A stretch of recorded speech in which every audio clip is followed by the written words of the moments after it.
return to row. Thank you. I yield back. Thank you, Senator. Our ranking member has returned from the vote, and I Yes. turn to him. I apologize to some of our witnesses. I had to leave to go vote. Professor Sneed, I find your area of expertise and research to be very interesting. It seems to me there are two options, and if there are others, I hope you will school me. With respect to abortion, one option is to have a federal rule that applies to every American.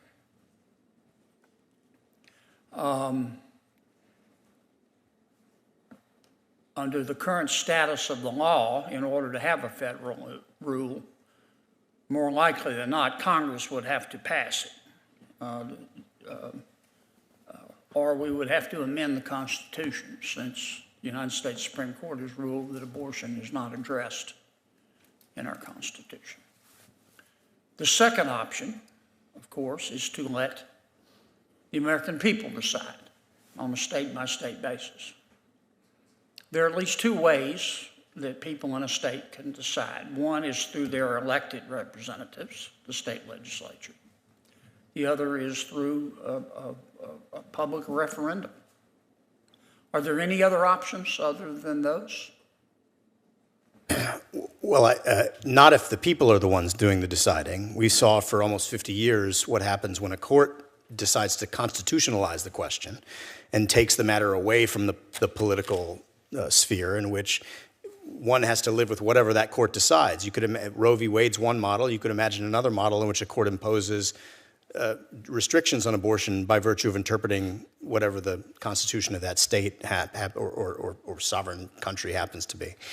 But if the people are to decide, it could either occur in the ways that you described, namely through the federal political branches. Now, there's an interesting question about what the scope of Congress's authority is to regulate the practice of medicine in the states. You'd have to find an enumerated power. Maybe it's the commerce power or something like that. But it's not an obvious source of authority in the Constitution to regulate the plenary authority of the states and override their decisions to regulate the practice of medicine.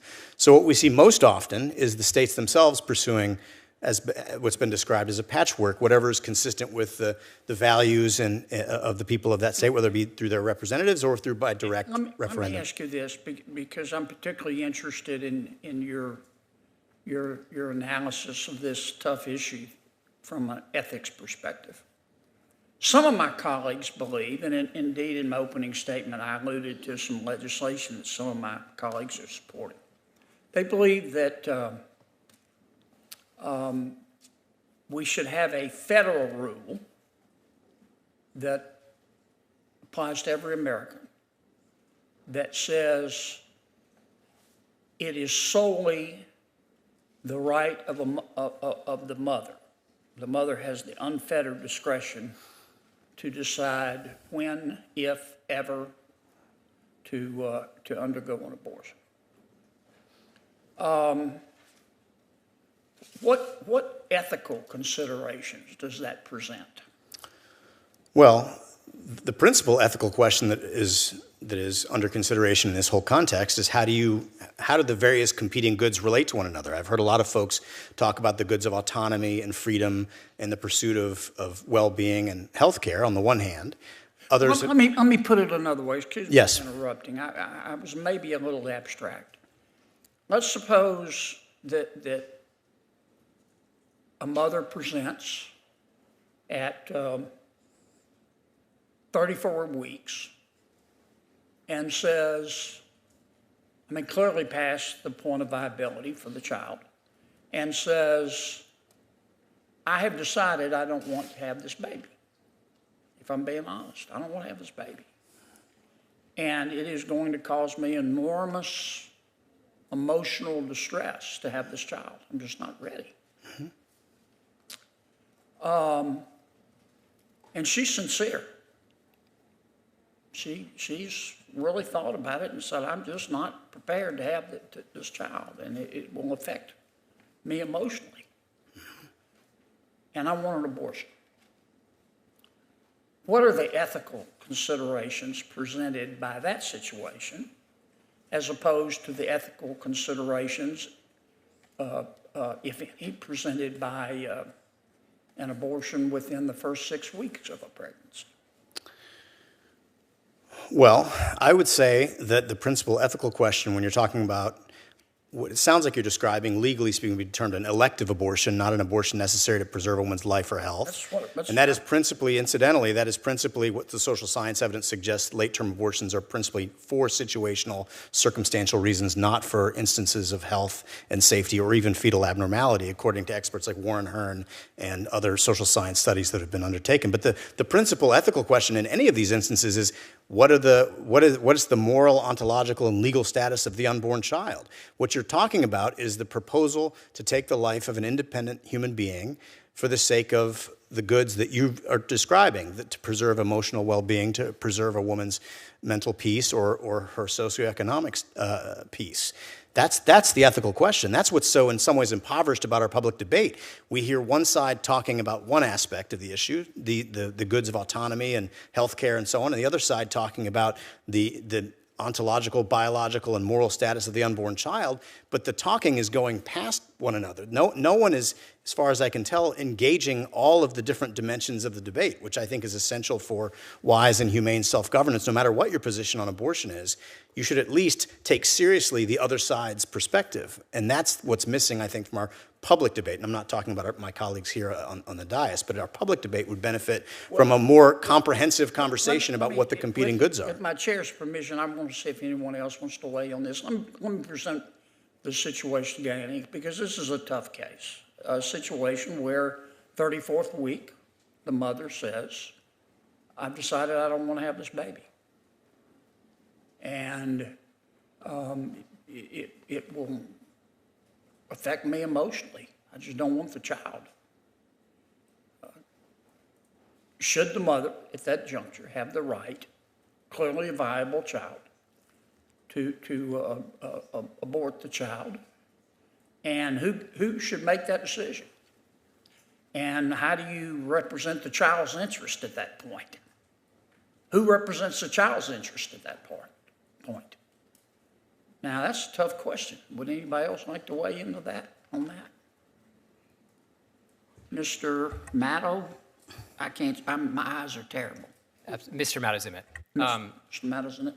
With all due respect, I don't think these kinds of hypotheticals really Yeah, reflect... don't tell me that. I mean, don't think they reflect the you reality just of dod- abortion you just care in this dodging country. the question. You're just dodging the question. I don't think that there's a point... That's what Witnesses actually get to answer the question. that's what your side always says. Now, that's not my example's not unrealistic. I think that every... If your answer, I'm going to save my time. If your answer is going to be that never happens, let me go to Ms. Fry. What do you think? In today's Senate hearing, tensions rose during a heated debate over federal versus state authority on abortion laws and the ethical complexities of late-term procedures. A senator opened by outlining two main approaches. One, a national federal rule on abortion, decided by Congress or a constitutional amendment. Two, allowing states to decide individually, either through state legislatures or public referendums. The discussion then shifted to a deeply challenging ethical scenario. Should a woman at 34 weeks of pregnancy, past fetal viability, have the right to an elective abortion solely due to emotional distress or personal readiness? An ethics expert responded that the core issue isn't only autonomy, but the moral and legal status of the unborn child. He argued that public debate often misses this balance, one side focusing on women's freedom and health, the other on the life and rights of the unborn. When pressed further, witnesses disagreed over how common these late-term scenarios truly are. One argued such cases are rare and typically involve severe medical complications, calling the hypothetical unfair and disrespectful to women. The senator pushed back, insisting the scenario, while rare, must be addressed in any national policy.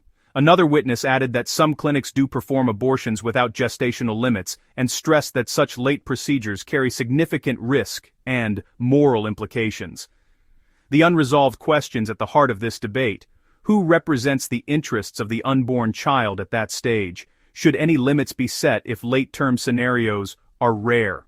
Can a national rule satisfy both sides, or will states continue to define their own moral lines? This hearing highlights just how divided and emotionally charged America's abortion debate remains.